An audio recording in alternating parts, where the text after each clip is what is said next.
오늘은 교회 공동체 하패란 제목을 가지고 함께 은혜를 나누고자 합니다. 명절들 잘 보내셨지요?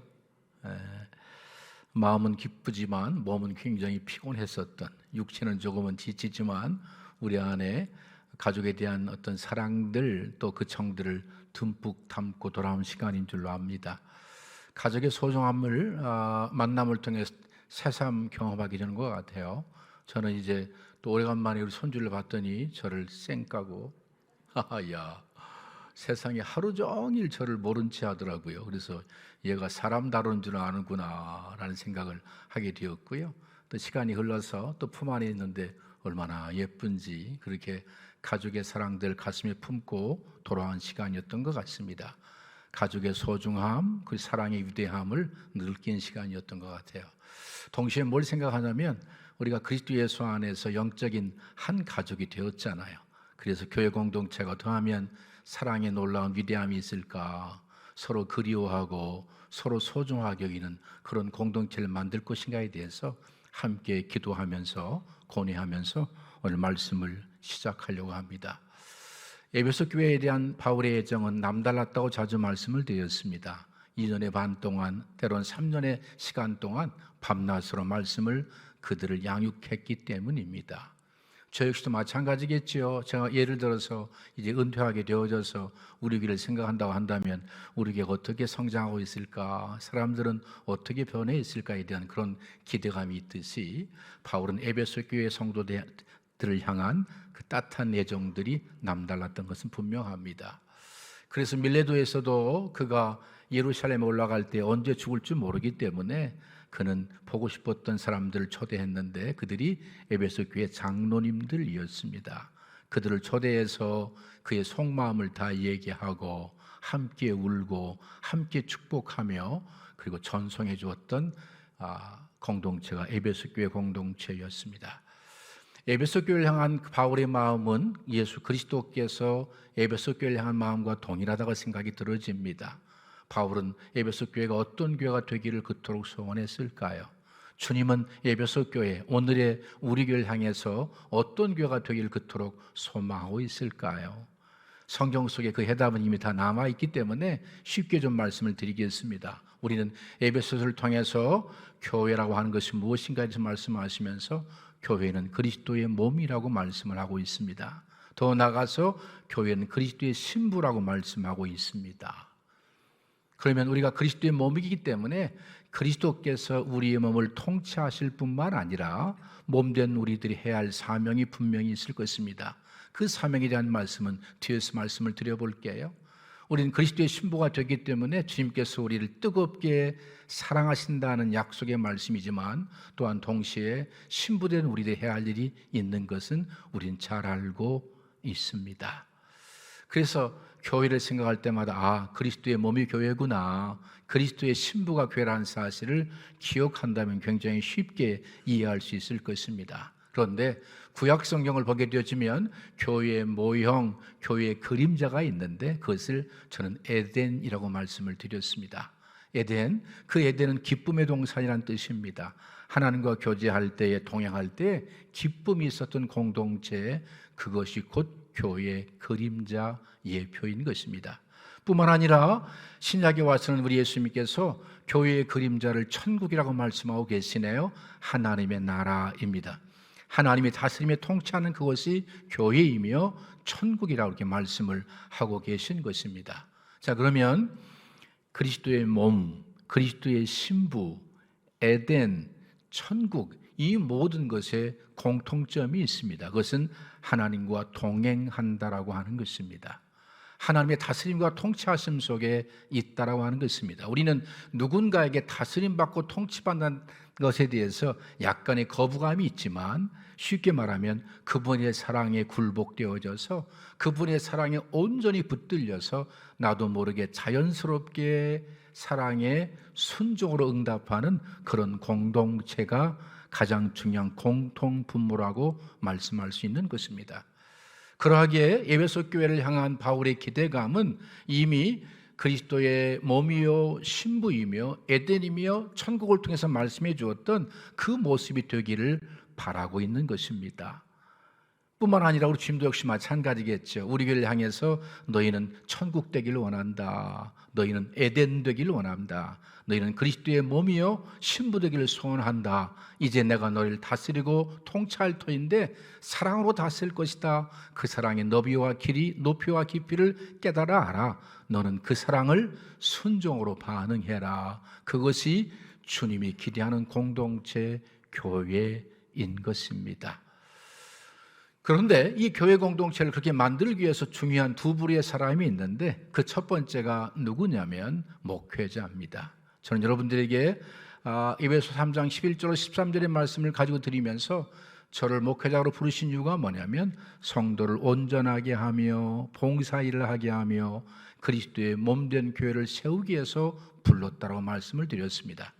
그 일을 감당하기 위해서 목사가 해야 할 가장 중요한 일은 생명 되신 예수 그리스도를 복음을 정확하게 전달하는 일입니다. 물론 그 속에 성령의 능력을 담아서 말씀을 전할 수 있다고 한다면 최고이겠지만 때때로 성령 충만도 하지만 성령 충만하지 못할 때도 있음에도 불구하고 저는 제 상태와 상관없이 복음 되신 예수 그리스도를 여러분들에게 잘 이해시키고 설명시키고 선포하는 것이 목사의 사명인 것입니다.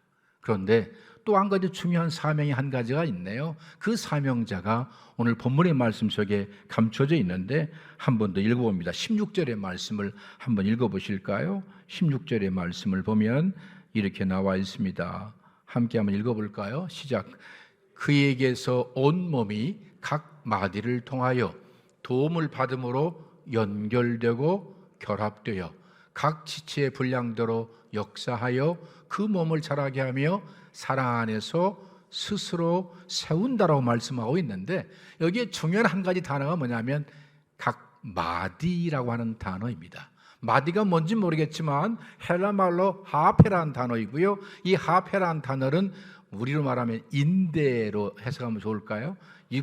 몸을 구성하고 있는 이런 관절 있는 인대 있잖아요. 인대 같은 존재라고 말씀하고 있네요. 그런데 그가 어떤 존재인지 모르겠어요. 뒤에서 말씀을 들어볼게요. 그 마디 하페를 통해서 도움받고 연결되고 결합되고 역사해서 자라게 하며 세운다고 말씀하고 있네요. 누가요? 마디가 하페. 제가 이 말씀을 들으면서 뭘 생각했냐면 저에 대한 부담감이 조금 떨어졌습니다. 야, 이 목사에서만 교회가 세워지는 것이 아니구나.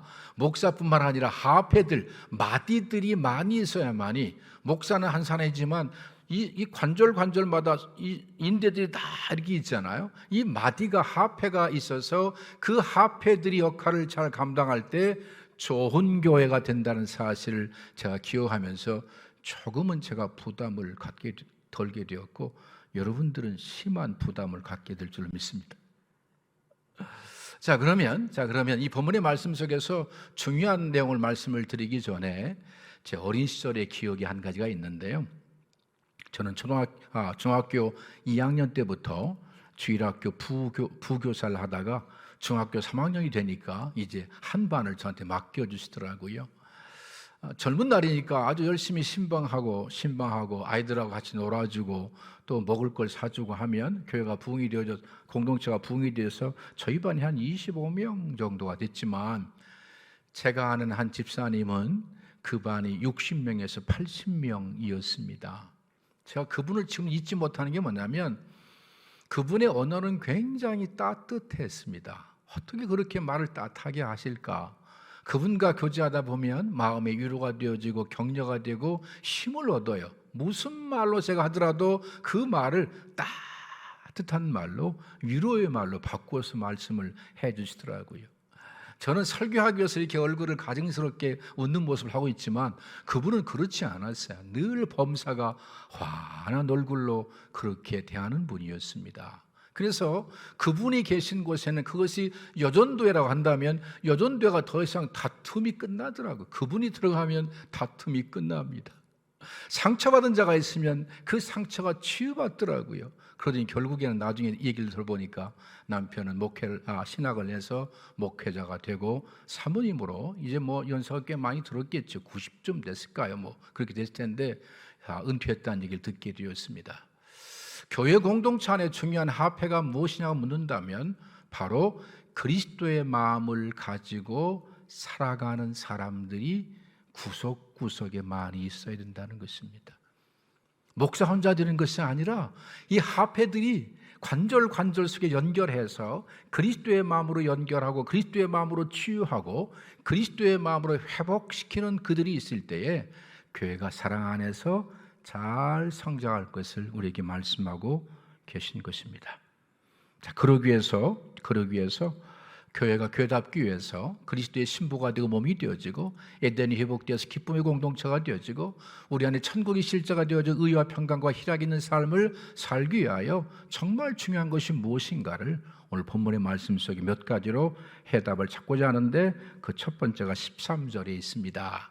13절 읽어볼까요? 13절에 이렇게 말씀하고 있습니다. 13절 우리가 다 하나님의 아들을 믿는 것과 아는 일에 하나가 되어 온전한 사람을 이루어 그리스도의 장성한 분량에 충만한 데까지 이르리니 성경을 좀 띄워놔 주십시오. 제 얼굴 봐야 별 은혜가 안 됩니다. 말씀이 은혜가 되는 것이죠. 자, 첫 번째 중요한 것이 뭐냐면 하나님의 아들을 믿는 것과 아는 것이 하나가 되어야 된다고 말씀하고 있습니다. 이 말씀은 제가 자주 말씀을 드렸어요. 오늘날 많은 사람들이 믿음은 있는데 하나님을 예수 그리스도를 잘 모릅니다. 여러분들이 한번 시간을 내셔서 아내는 남편에게 남편은 아내에게 예수님에 관하여 한번 서로에게 설명을 한번 해보십시오. 몇 분 동안 말씀할 수 있을지. 예수님께서는 하나님의 아들이십니다. 예수는 메시아입니다. 예수님께서 나의 모든 죄를 십자가에서 해결하셨습니다 라고 그 정도는 알지, 하나님의 비밀이신 예수 그리스도, 복음이신 예수 그리스도, 그리스도 예수 안에 있는 그 풍성함 우리는 다 알지 못한다는 것입니다. 그래서 믿음만 있어도 안 되고 그 믿음이 더 깊이 그리스도를 알았던 그분이 또 믿음이 되는 것을 성경은 우리에게 요구하고 있는 것입니다. 믿는데 알지 못하는 것은 맹목적인 신앙이라고 말씀할 수 있습니다. 이 맹목적인 신앙을 페티즘이라고 말하면 페티즘, 이런 맹목적 신앙을 가진 사람들이 종교적 열심은 있는데 하나님 아버지의 마음을 아프게 하는 열심을 가지고 인생을 살아갑니다. 목사도 마찬가지겠지요. 열정적으로 목회하는데 하나님의 의도와 뜻과 전혀 반하는 그런 목회를 할 수 있는 것이 믿지만 알지 못할 때 일어난 일들입니다. 어떤 분은 성경을 많이 압니다. 그리스도에 대해서 해박한 지식은 있지만 그 그리스도를 하나님의 아들로 믿지 않습니다. 메시아로 믿지 않습니다. 믿음이 실제가 된다고 하는 것은 삶을 통해 증명되어야 되는데 삶으로 증명이 되지 않는 사람들이 있을 수 있다고 하는 것입니다. 이런 신앙이 있으면 절대로 그리스도의 장성한 분량에 충만한 데 이르기까지 성장할 수 없다는 것입니다. 믿는 것과 아는 것과 믿는 것이 일치가 될 때 비로소 온전한 존재가 되어지고 온전한 삶이 되어지고 그 다음에 그리스도의 장성한 분량에 충만한 데까지 이른다고 말씀하고 있습니다. 그러하기 여러분들이 예배당에 오셔서 목사의 설교를 귀담아 잘 들으셔야 됩니다. 그런데 들었던 말씀들은 돌아가시는 순간 다 잊어버립니다. 어쩔 수 없습니다. 기억력이. 저도 그렇거든요. 설교를 준비해놓고도 잊어버리는데 여러분들은 어떻게 했어요? 그럴 수 있으니까 돌아가셔서 한 번쯤 다시 동영상을 보시면서 그 말씀을 깊이 있게 곱씹어보는 것도 필요하다고 생각이 들어집니다. 그리고 이제 아는 것이 믿음이 되기 위해서는 기도가 필요하죠. 항상 기도가 필요합니다. 성령님, 내가 그리스도의 십자가의 비밀을 알게 되었습니다. 예수와 함께 죽고 예수와 함께 사는 것인데 죄에 대하여 죽고 예차가 죽고 율법에 대하여 죽고 정과 욕심도 죽고 세상에 대해서 죽었다는 사실을 머리로 알고 있지만 실제의 삶을 보면 여전히 내가 살아있는데 그리스도여 내 안에 오셔서 이 말씀이 실제가 되게 하옵소서. 더 이상 육을 따라 살지 않게 하시고 성령을 따라 살기를 원하는 이런 기도들이 반복되게 되어지면 아는 그것이 믿음이 되는 것입니다. 할렐루야. 그럴 때 비로소 온전한 사람이라고 말씀하고 있습니다. 이 온전한 사람이 누군가를 정확히 모르겠어요. 하지만 이 온전한 사람과 비교가 되어진 한 사람이 있는데 14절에 어린아이라고 말씀하고 있습니다. 14절 한번 띄워볼까요? 14절의 말씀 볼까요? 같이 읽습니다. 이는 우리가 이제부터 어린아이가 되지 아니하여. 영적인 어린아이에 대한 말씀을 드렸어요. 바울은 고린토 교회 성도를 향해서 너희가 영적인 어린아이고, 영적 어린아이는 육에 속해 있다, 육을 따라 살아간다, 육성에 늘 넘어진다, 이런 말씀이거든요. 육에 속한 존재이다. 왜 육에 속했냐면 너희 교회 공동체 안에 왜 그렇게 파벌이 있느냐. 나는 바울을 지지한다, 나는 게바를 지지한다, 나는 아볼로를 지지한다, 심지어 나는 그리스도를 지지한다고 말하면서 왜 분리되어져 있느냐. 분리되어 있다고 하는 것은 어린아이들이 하는 일이다.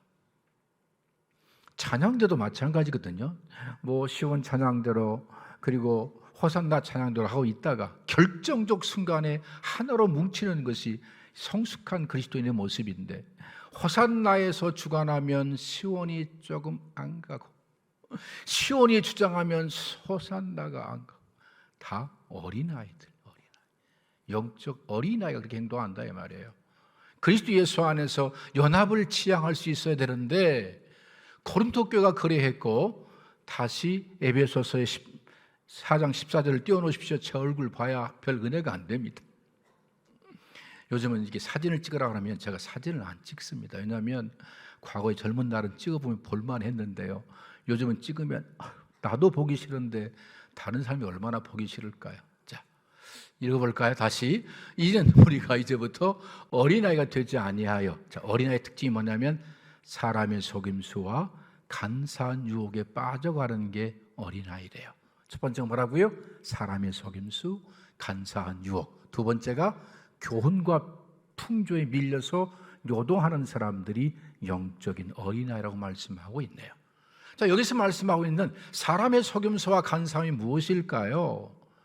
쉽게 말하면 이런 것이죠. 목사의 사명은 복음을 정확하게 이해해서 그 복음을 전하는 것이 목사의 사명입니다. 하지만 목사가 복음을 제대로 이해하지 못했다고 한다면,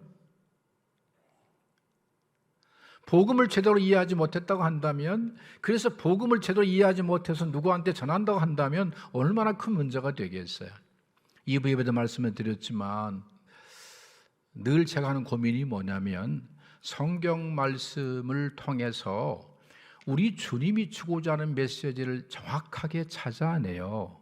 그 메시지를 성도들에게 전하지 않고 주님이 말씀하신 말씀이 아니라 내 생각을 전한다고 한다면 이건 목사가 정말 하나님 앞에 섰을 때 꾸중받을 수밖에 없는 일입니다.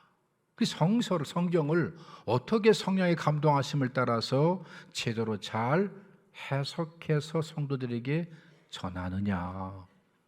이런 말씀을 드려요. 성경은 성도들에게 예를 들어서 저 남쪽에 가서 밭에 가서 농사지라고 말씀하시는데, 제가 성경을 잘못 해석해서 저 서쪽에 가서 바닷가에 가서 고기 잡으라고 가르친다고 한다면 목사가 어떻게 되겠어요?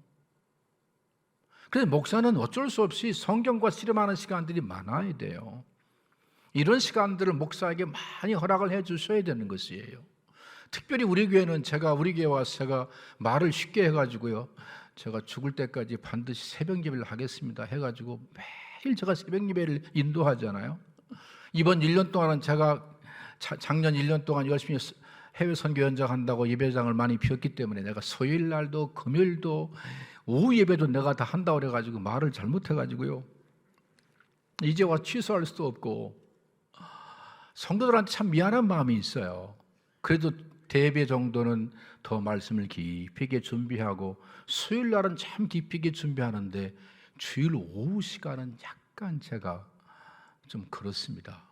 시간이 쫓기다 보니까 제대로 준비하지 못한 모습이 있기도 해요. 그럼에도 불구하고 가장 중요한 것은 성경이 말씀하는 그 메시지를 찾아 목회자가 정확하게 전달해야 되는데, 사람들의 속임수와 간사한 유혹 때문에 말씀을 자기 이롭게 해석해서 전한다 이 말이에요.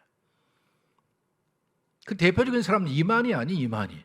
자기가 보혜사라고 말씀하면서 수많은 사람들 유혹해서 자기를 따르게 만드는 그런 사람들의 가르침, 미혹에 흔들리는 것은 아는 것과 믿는 것이 하나가 안 됐기 때문이다. 그들이 영적인 어린아이라고 말씀하고 있네요.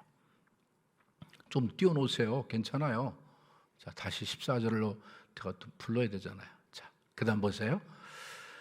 온갖 교훈의 풍조에 밀려 요동하지 않게 하려 함이라는 말씀인데요, 여기에서 말씀하는 교훈이라는 말씀의 의미는 에베소 교회 속에서 있었던 많은 그 이단 사상이 있지만 그 대표적인 것이 율법주의라고 자주 말씀을 드렸어요. 한 번 더 기억하셔야 돼. 이 말씀만큼은 율법을 주신 이유가 뭐라고 그랬어요?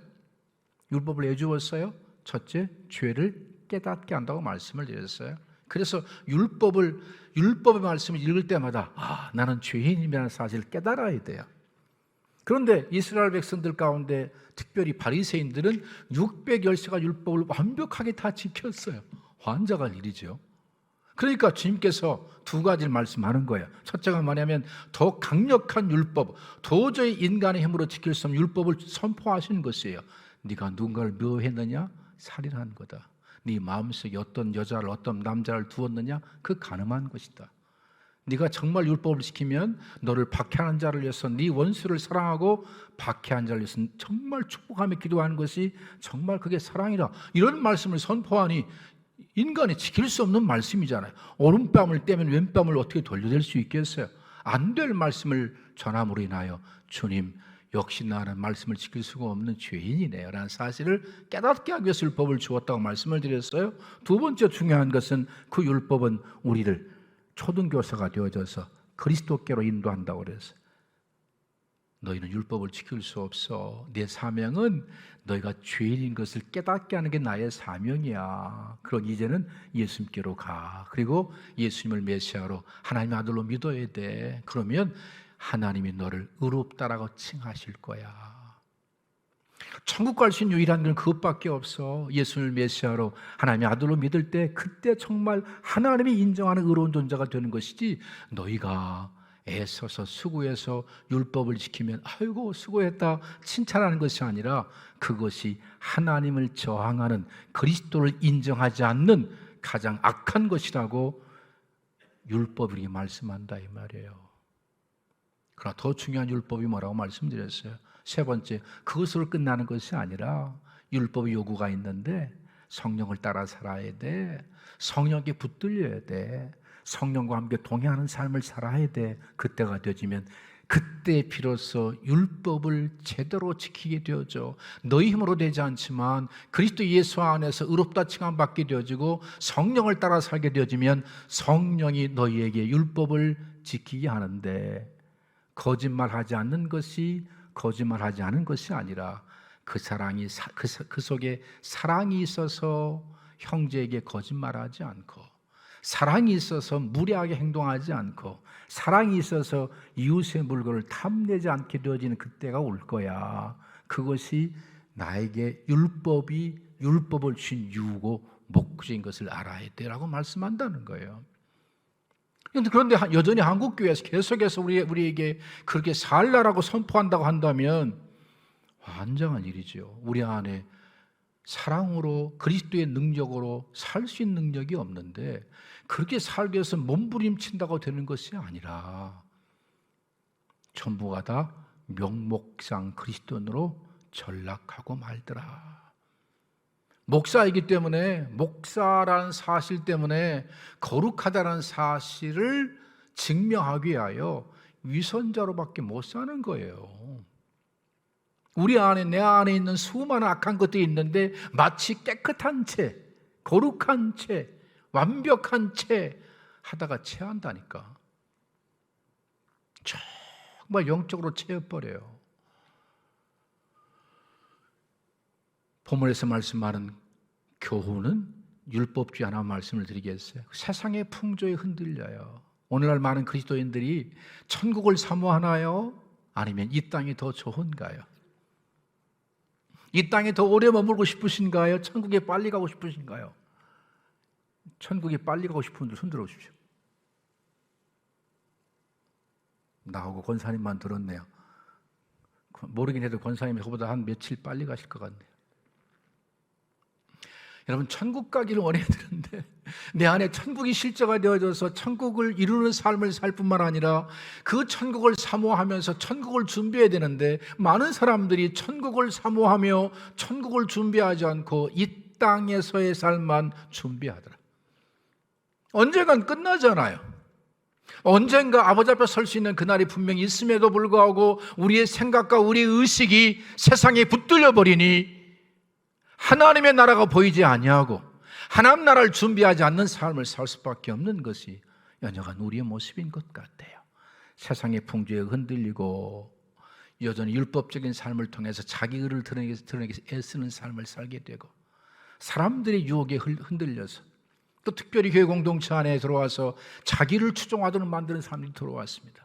그리스도를 따르도록 계속해서 생명의 말씀을 증거해야 할 그 공동체 안에 자기를 따르도록 자기를 신뢰하도록 자기를 섬기도록 만드는 존재들이 교회 공동체 안에 있었다 이 말이에요. 왜 사람을 신뢰해요? 왜 사람을 추구해요? 왜 사람 중심으로 모여요? 영적으로 어린아이니까. 그러면 이제 우리가 온전한 존재가 되어지면 정반대의 삶을 살겠지요.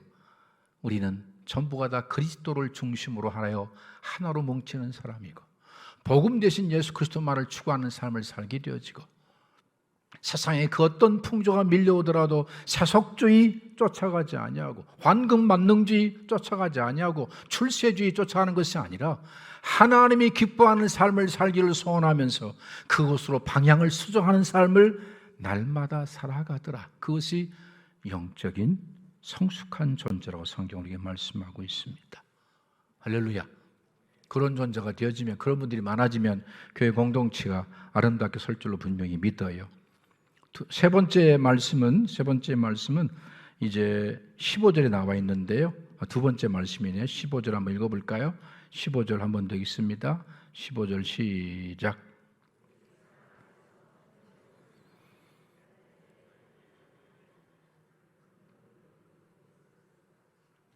예, 제가 안 읽었던 여러분들도 대충 읽으시군요. 자, 중요한 말씀이 있네요. 사랑 안에서 참된 것을 해야 한다고 말씀하고 있습니다.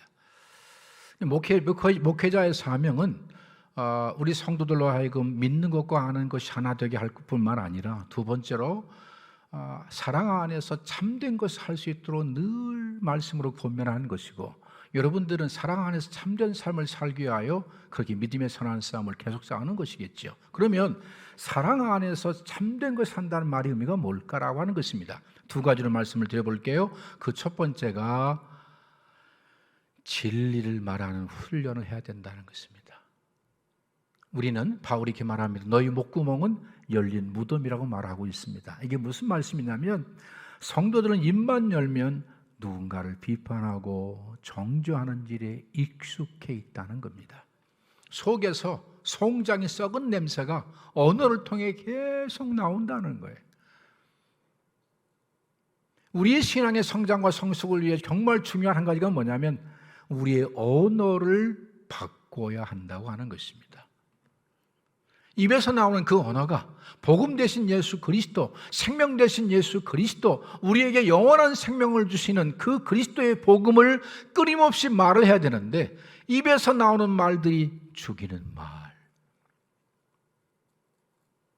세속의 언어들, 누군가의 상처를 계속 주는 말들을 끊임없이 한다는 것입니다. 이유가 뭘까요? 내 안에 쌓인 게 없기 때문에 그런 것입니다. 사람은 그 마음에 쌓은 것이 입을 통해 나오게 되어 있는데 여러분들이 지속적으로 말씀을 듣고 복음을 듣고 하나님의 비밀에 대해서 듣고 그 말씀을 기도하고 묵상한다 한다면 어느 순간인가 그 말씀이 자리 잡아서 내 언어를 통해 그리스도가 나오게 되어져 있는데 이런 훈련들을 하지 않기 때문에 그럴 수도 있습니다. 정치 이야기하면 수없이 나오잖아요. 경제 얘기하면 수없이 나와요. 부동산 얘기하면 부동자세로 계속 말해도 지치지 않잖아요. 왜요? 우리 마음에 쌓은 것이 세상의 것들이기 때문에 그런 것입니다. 이제 우리가 우리 안에 참된 것을 말하기 위해서, 참된 것을 하기 위해서 예배당에 나오셔서 쉽지 않지만 설교를 좀 잘 듣는 일에 집중해 주십시오. 제가 2부 예배 때도 그런 고백을 했습니다. 저는 아무래도 목사니까요, 성경의 내용들을 좀 깊이 있게 연구한 말씀을 전하다 보니까 하나님 말씀에 대해서 깊이 있게 알지 못하는 성도들을 이해하면서 그들의 수준에 맞도록 이 설교를 좀 그렇게 해야 되는데, 가장 어려운 게 어려운 말을 쉽게 하는 게 제일 어렵더라고요. 어려운 말을 더 어렵게 하는 것은 제가 할 수 있는 일인데 이 어려운 말을 어떻게 쉽게 전달할 수 있을까? 이게 목사의 고뇌이기도 합니다. 그래서 여러분들이 예배당에 오셔서 이해가 잘 되지 않지만 계속 듣다 보면 어느 순간인가 이해가 될 때가 분명히 옵니다. 여러분, 제가 여러분들 1000명의 사람들을 맞추는 게 쉽겠습니까? 아니면 여러분들이 목사의 설교에 귀를 기울이고 맞추는 게 훨씬 쉽겠죠. 그래서 여러분, 목사의 고뇌가 있다는 사실을 기억하면서 우리 목사가 왜 이렇게 설교를 어렵게 할까라고 생각이 드는 분이 계시다고 한다면, 그래, 때가 되면 언젠가 내가 알아들을 때가 올 거야 라고 생각하면서 말씀을 들어주십시오. 참되고 산다고 하는 것은 진리 되신 예수 그리스도, 복음 되신 예수 그리스도, 생명을 계속 말하는 것이다. 두 번째, 참된 것이라는 말의 의미는 원어적 의미로 제가 설명을 드리는 것입니다. 이제 들었던 그 말씀이 삶이 되는 행동을 의미합니다. 진리를 듣는 것도 굉장히 중요하지만 어떻게 하면 그것이 내 삶 속에서 실제가 될 것인가에 대한 훈련은 굉장히 필요한 훈련인 것 같아요. 믿음으로 계속 훈련할 수밖에 없는 것이죠. 그런데 사탄은 넘어지게 만듭니다. 그래서 포기하게 만듭니다. 너는 안 된다고 스스로를 자포자기하게 만드는 것입니다. 성령은 그렇지 않습니다. 우리 안에 오셔서 또 말씀하지요. 목사야, 다시 일어서라.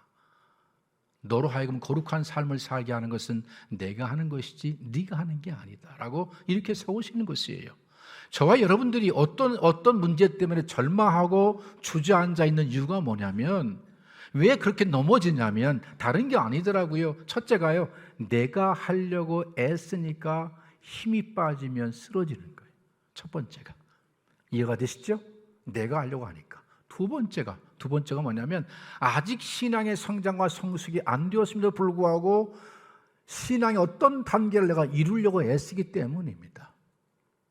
어린아이들에게 제가 예를 들어서 우리 손주에게 뛰어봐 하면 절대로 빨리 못 뛰며 지금은 조금 뛰려고 하더라고요. 어린아이는 어린아이 수준에 있는 것입니다. 세 번째, 왜냐하면 하나님은 넘어짐을 통해 우리의 신앙의 성장과 성숙을 이루어 가십니다. 여러분, 이 말씀을 좀 잘 기억하십시오. 내가 성공을 통해서 하나님께서 나의 신앙의 성장과 성숙을 이루어간다고 한다면 좋을지 모르겠지만 그렇지 않습니다. 그 넘어짐을 통해 다시 일어남으로 인하여 하나님을 신뢰하며 하나님을 의지하는 법을 배우게 하십니다. 철저하게 나를 부인하게 하신다는 것입니다. 자, 그래서 그렇게 참된 것 두 가지 기억이 나시죠? 그런데 더 중요한 게 있습니다. 앞에 사랑 안에서 진리를 말해라. 사랑 안에서 말씀대로 살아가라라는 얘기입니다. 이건 굉장히 어려운 말인데요.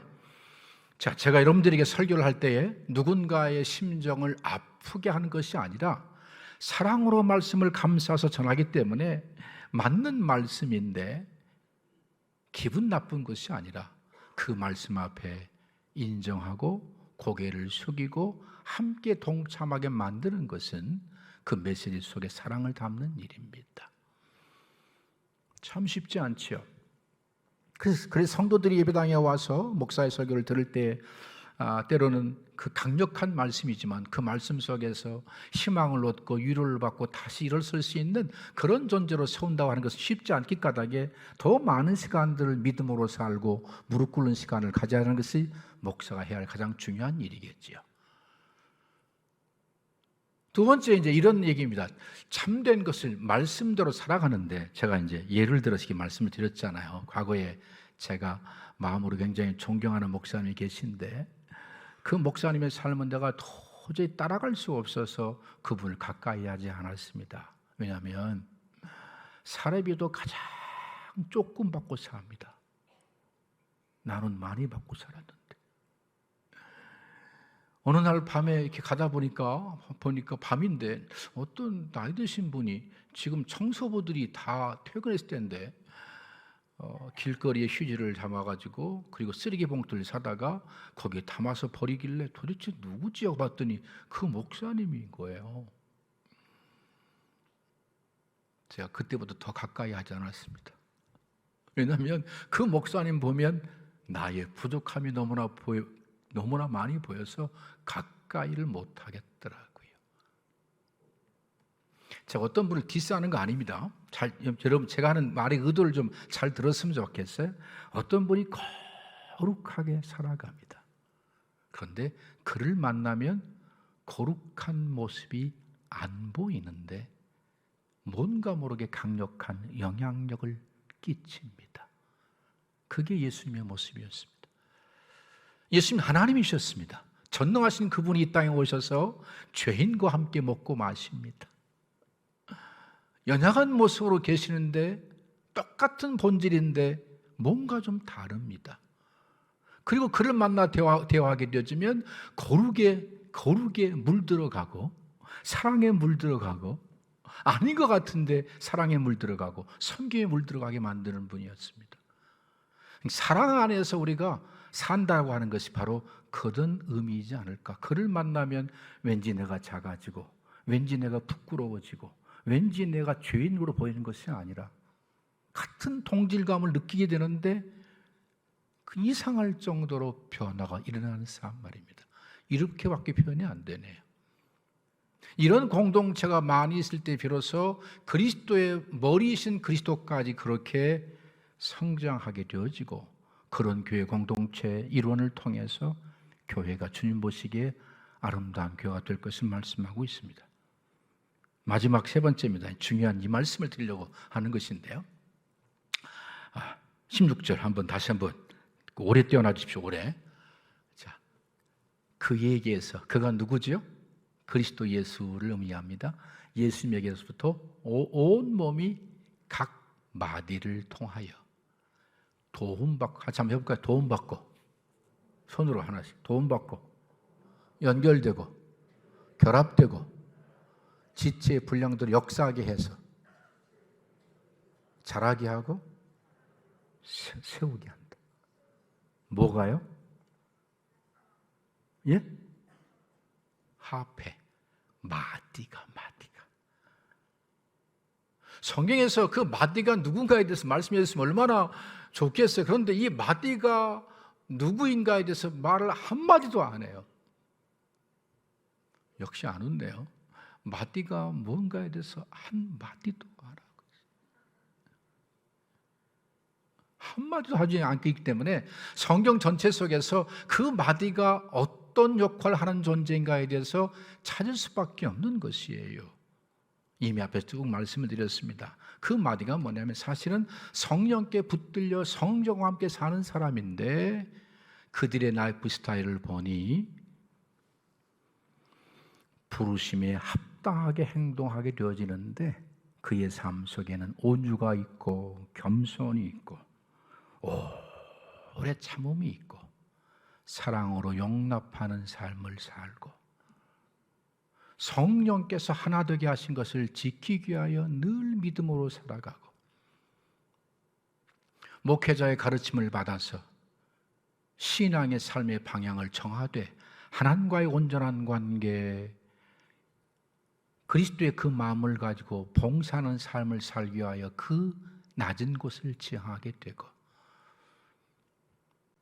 그리스도의 몸을 세우는 일을 하기 위해서는 그리스도와 함께 죽고 그리스도와 함께 사는 이 길을 계속 함께 걸어가는 사람들, 그게 누구인지 모르겠지만 본문의 말씀 속에서 그렇게 사는 그들이 공동체 안에 많이 세워질 때에 교회는 서로 연결되고 결합되고 분량대로 역사해서 교회가 자라고 세워진다고 말하고 있습니다. 여러분들이 그런 분 되지 않겠습니까? 그런 소망 가지고 한번 기도해 보지 않겠습니까? 결론의 말씀을 드린다고 한다면 제가 자주 말씀드렸던 예화를 이번 세 번째 합니다. 예화. 너무 감동적이어서 다시 한번 말씀드려볼게요. 목사님께 설교하시는데 안수 집사가 앉는 자리가 있잖아요. 그 자리에 안수 집사 이 집사가 안 나왔어, 예배. 근데 이 집사하고 가장 친한 집사가 김 집사인데 예배 끝난 후에 불러서 김 집사님, 이 집사님 어디 가셨어?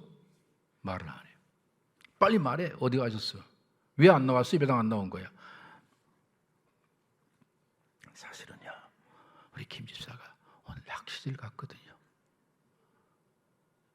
그 말을 듣자마자 목사가 얼마나 화가 나겠어요. 왜 화가 날까요? 그를 사랑하니까. 뭐? 주일날 안수 집사가 낚시일 가? 다리 몽댕이가 부러져야지. 아이고. 아차. 한 번 당한 말은 입에 담을 수 없는데 그 말을 했습니다. 큰일 났죠. 월요일날 누가 띵똥해서 보니까 김 집사네. 아이고, 우리 집사가 꼰질렀구나. 나한테 따지러는 모양이다. 그리고 문을 열고 나갔습니다. 밝은 모습으로 목사님 안녕하세요. 오른손에 보니까 홍삼이 들려있어요. 이상하다. 들어오시라고. 함께 대화하는데 이렇게 말합니다. 목사님 죄송합니다. 안수 집사가 돼서 주일을 섬기지 못하고 낚시를 간 거 죄송합니다. 제가 다시는 그렇게 하지 않겠습니다. 이번은 특별한 경우에서 갔는데 다시는 그러지 않겠습니다. 그리고 목사님 너무 감사합니다. 제가 이 집사한테 얘기 다 들었습니다.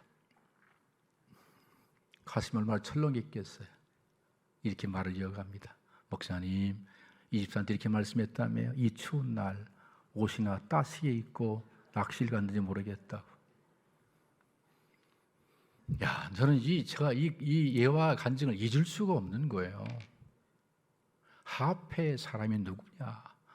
목사와 성도와 그리스도를 연결시키는 삶을 사는 것인데, 목사의 그 의도를 깨달아서 트랜스포메이션해서 목사의 마음으로 말을 전달하는 사람들, 그리스도의 마음으로 누군가에게 말을 새롭게 더 좋은 말로 전하는 사람들, 그들이 교회 공동체 안에 세워진다면 교회는 날로 부흥하게 될 것입니다. 돌아가서 김 집사 오늘 안 나왔는데 목사가 너 까더라. 너한테 다 한 말이야. 가서 유튜브 들어봐. 잘 들어봐. 이렇게 말해버리면 어떻게 되겠어요? 여러분, 하나님은 저와 여러분들을 주님이 기뻐하는 그런 교회가 되기를 소원하고 있습니다. 할렐루야.